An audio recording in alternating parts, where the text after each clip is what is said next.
Hello, আসসালামু আলাইকুম। ওয়ালাইকুম আসসালাম। ঢাকা বসুন্ধরা গ্রামীণ ফোন হেড অফিস থেকে বলছি, বসুন্ধরা বাড়িধারা থেকে। শুনতে পাচ্ছেন স্যার? জি, শুনতে পাচ্ছি। স্যার, আপনার এই নাম্বারটার উপরে একটা গুরুত্বপূর্ণ তথ্য রয়েছিল। থ্যাঙ্কস। আপনি কি ফ্রি আছেন? জাস্ট 2 মিনিট কথা বলতে পারবেন? জি, বলেন।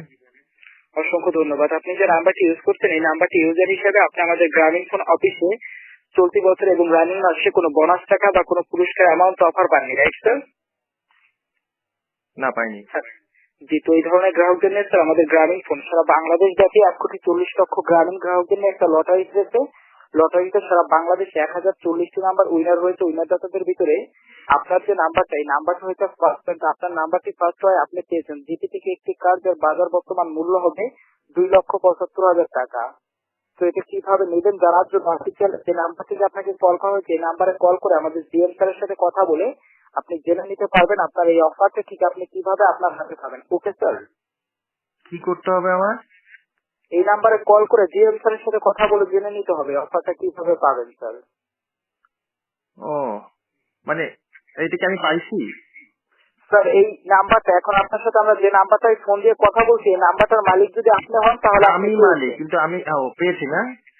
জি, এই নাম্বারটাতে পেয়েছে পুরস্কারটা। টোটালি এই নাম্বারটার ইউজার মালিক হিসেবে যে থাকে তাকেই কোম্পানি পুরস্কারটা দিতে বাধ্য। তো এক্ষেত্রে আপনি যদি মালিক হয়ে থাকেন তাহলে এখনই জাস্ট অফিসিয়াল যে নাম্বারে কথা বলছেন এই নাম্বারে কল করে আচ্ছা, আমাদের জিএম স্যারের সাথে কথা বলবেন এন্ড অফিসিয়াল যে রুলস গুলো বুঝিয়ে রেখে কাজগুলো করতে হবে স্যার। কারণ অফিসিয়াল রুলস এর বাইরে যদি আপনি কাজ করতে যান তাহলে অবভিয়াসলি আপনি পুরস্কারটা পাচ্ছেন না। আমাকে কি করতে হবে এখন?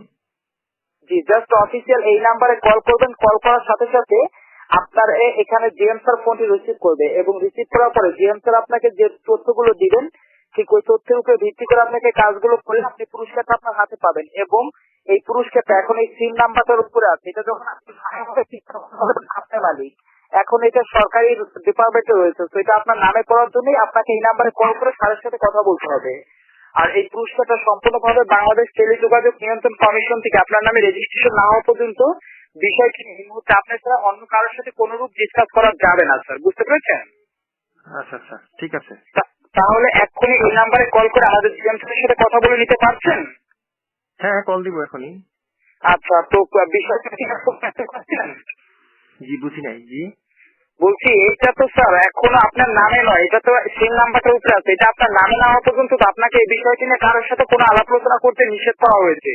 হ্যাঁ হ্যাঁ, সেটা আপনার নামে না হওয়া পর্যন্ত বিষয়টি কেয়ারফুল থাকুন এবং এক্ষুনি এই নাম্বারে কল করে আমাদের জিএম স্যারের সাথে কথা বলুন। Okay sir? Okay okay. জি, থ্যাংক ইউ। এবং লোকজন থেকে ফ্রি থাকুন। জি জি। জি, থ্যাংক ইউ স্যার। লাইন কেটে কল দেন স্যার, 1 মিনিটের ভিতরে কল আসতে হবে, না হলে কিন্তু লাইন বিজি পাবেন। 1 মিনিটের মধ্যে দেওয়া লাগবে কেন? তাহলে তো আপনি কল করতে পারবেন না। আর কেন কল করতে পারবো না কেন? আমার মোবাইলে কি হয়েছে? আপনার মতো 1040টি নাম্বার পুরস্কার পেয়েছে, অন্য একজন কল করলে আপনার কল চাইলেও দিতে পারবেন না। আপনার যদি পুরস্কার আমার দিতে মন চায় তাহলে আপনি আমার এমনি পুরস্কার দেন। আমার বলদ পাইছেন আপনি। জি, আপনার সিমটা আমরা লক করে দিচ্ছি, তাহলেই বুঝতে পারবেন যে আপনার পারবো না আমার সিম লক করতে। তো 14 পারবো না। পারবো না। 10 পারি কিনা। চোদানের পোলা তুই যদি